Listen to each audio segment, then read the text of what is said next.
ठीक है, हमें पता चल गया कि पोर्ट स्कैनिंग बहुत इंपॉर्टेंट चीज़ है और हमने एक्चुअली ओपन डोर्स ढूंढने हैं किसी कंप्यूटर के अंदर और फिर उसके बाद उसके अंदर एंटर होना है। तो लेकिन एक्चुअली पोर्ट्स क्या हैं, हमें अभी तक ये नहीं मालूम कि पोर्ट्स क्या चीज़ें हैं और ये कैसे ओपन होती हैं और ये क्यों ओपन होती हैं।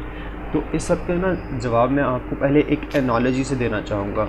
अब एनालॉजी कुछ इस तरह से है कि आप किसी भी कंप्यूटर जिस पर पोर्ट्स ओपन होती हैं, वो आपका कंप्यूटर हो सकता है, वो आपके नेटवर्क में मौजूद कोई और कंप्यूटर हो सकता है, उसको आप एक बड़ा सारा एक आप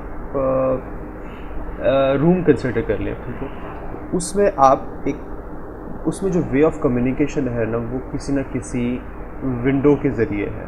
किसी ने भी कोई भी चीज़ भेजनी है ना, तो वो विंडो के ज़रिए आ सकती है। कोई खिड़की है और मैक्सिमम अमाउंट ऑफ पॉसिबल खिड़कियां हैं 6, 5, 5, 3, 5। यहाँ पे आप विंडोज़ लिख लें, लेकिन कंप्यूटर्स में हम इनको कहेंगे पोर्ट्स।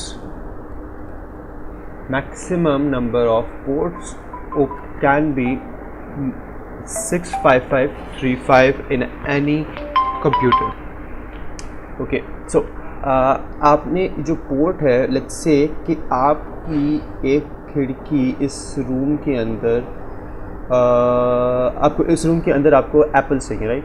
तो एक बंदा है जिसने खिड़की नंबर 80 ओपन की और वो एप्पल्स रिसीव कर रहा है खिड़की नंबर 80 से। एक और बंदा है जिसको ऑरेंजेस चाहिए, उसने खिड़की नंबर 21 ओपन कर ली और यहाँ से वो रिसीव कर रहा है ऑरेंजेस। अब कोई बंदा जो यहाँ पे मौजूद है, ये ऑरेंजेस मल्टीपल विंडोज से तो ओपन कर रिसीव कर सकता है कि लेट्स से कि यही बंदे ने 21 भी ओपन की, वैसी ने 23 भी ओपन कर लिया।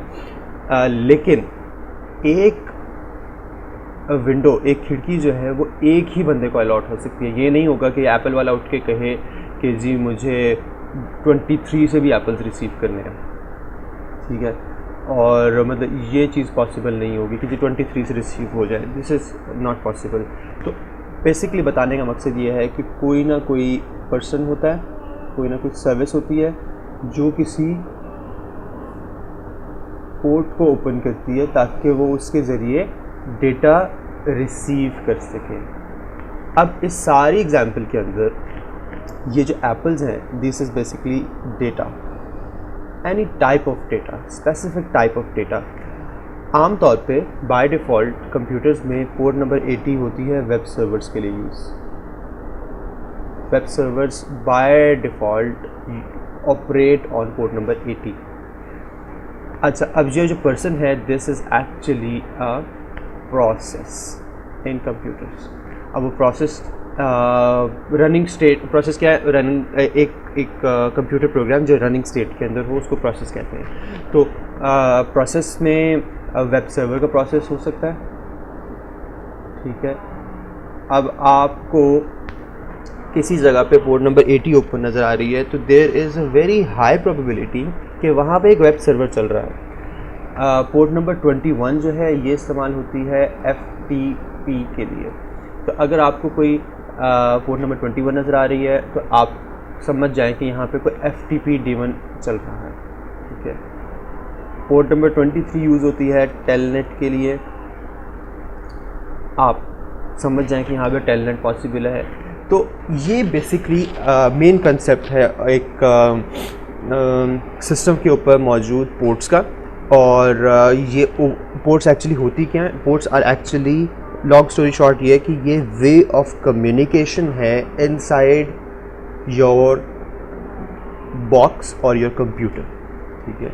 वो प्रोसेस इनको ओपन करेगा, इनके पीछे कोई ना कोई प्रोसेस चल रहा होगा जो आने वाले डेटा को रिसीव करेगा और अपने पास स्टोर कर लेगा या प्रोसेस करके व्हाटसोएवर उसने जो भी करना है। लेट्स से कि ये एप्पल्स वाले बंदे की बात करते हैं, तो इसके पास जैसे ही एप्पल्स आते हैं, इसका काम है, इसने इधर क्रेट पड़ा हुआ है, उसके अंदर एप्पल्स डाली जाने, ठीक है।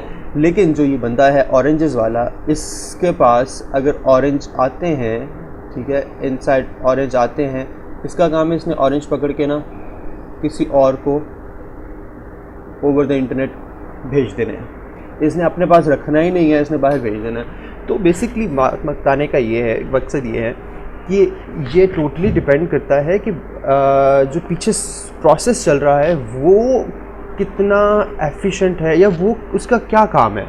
उसका काम अंदर स्टोरेज करना है, उसका काम बाहर लेके जाना है चीज़ों को, ये कोई मैटर नहीं कर रहा। अब हमें क्या करना है, हमें एज ए पेन टेस्टर क्या करना है कि हमें आइडेंटिफाई करना है कि कितनी पोर्ट्स ओपन है। फ़िलहाल इस कंप्यूटर पे 1 2 3 पोर्ट्स ओपन है, या ये चौथी हमने कोई बताया नहीं कि कौन सी है। तो इसको हम ओपन कंसिडर कर सकते हैं because there is a service running, और इसका हमें पता नहीं है कौन सी है। तो अब हम लोग इन पोर्ट्स को जब आइडेंटिफाई कर लेंगे ना, तब हम लोग कंप्यूटर के अंदर घुस सकते हैं। अच्छा, अब किस तरह से घुस सकते हैं?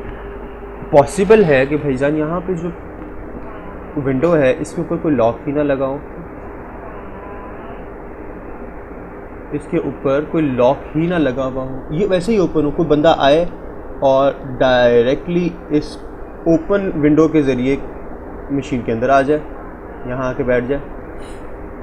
अच्छा, एक और पॉसिबिलिटी है कि यहाँ पे जो डिफ़ॉल्ट पासवर्ड है वो चल रहा हो एडमिन,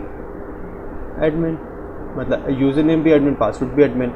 यहाँ पे कोई विदाउट पासवर्ड आप लॉगिन कर रहे हो, और ये मैं आपको मजाक नहीं कर रहा, ये वाकई होता है। टेलनेट के ऊपर समटाइम्स आपको विदाउट ऑथेंटिकेशन, विदाउट पासवर्ड भी आप एंटर हो सकते हैं। टेलनेट के ऊपर आपको कभी कभी बहुत वीक पासवर्ड भी मिल जाते हैं। FTP के ऊपर आपको एनोनिमस यूज़र के साथ विदाउट पासवर्ड आप लॉगिन कर जाते हैं समटाइम्स, ठीक है। तो बेसिकली ये मकसद ये है कि आपने ना बहुत सारे ओपन दरवाजे ढूंढने हैं और खिड़कियाँ ढूंढनी हैं, और उस पर आप समझ लें कि जी आप हर खिड़की पे हिट करके देख रहे हैं क्या इसका ताला मजबूत है, क्या इस पर ताला लगा हुआ भी है कि नहीं लगा हुआ। अगर नहीं लगा हुआ तो then you are good to go inside directly.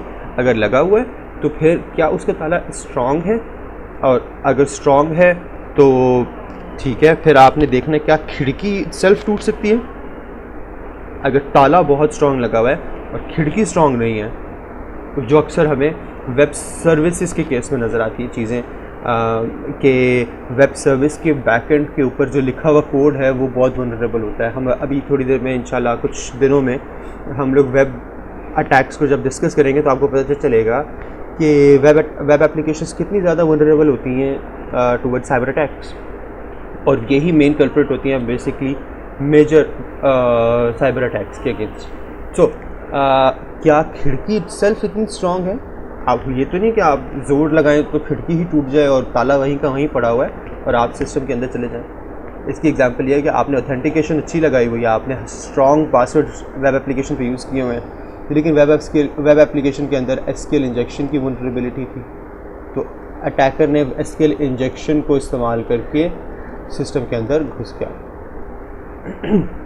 या रिमोट कोड एग्जीक्यूशन थी, ठीक है। सो बहुत सारी होती हैं, हम इनको इंशाल्लाह 1 by 1 डिस्कस भी करेंगे और एक्सपीरियंस भी करेंगे, लेकिन आई होप आपको इस वक्त पोर्ट्स का कंसेप्ट क्लियर हो गया।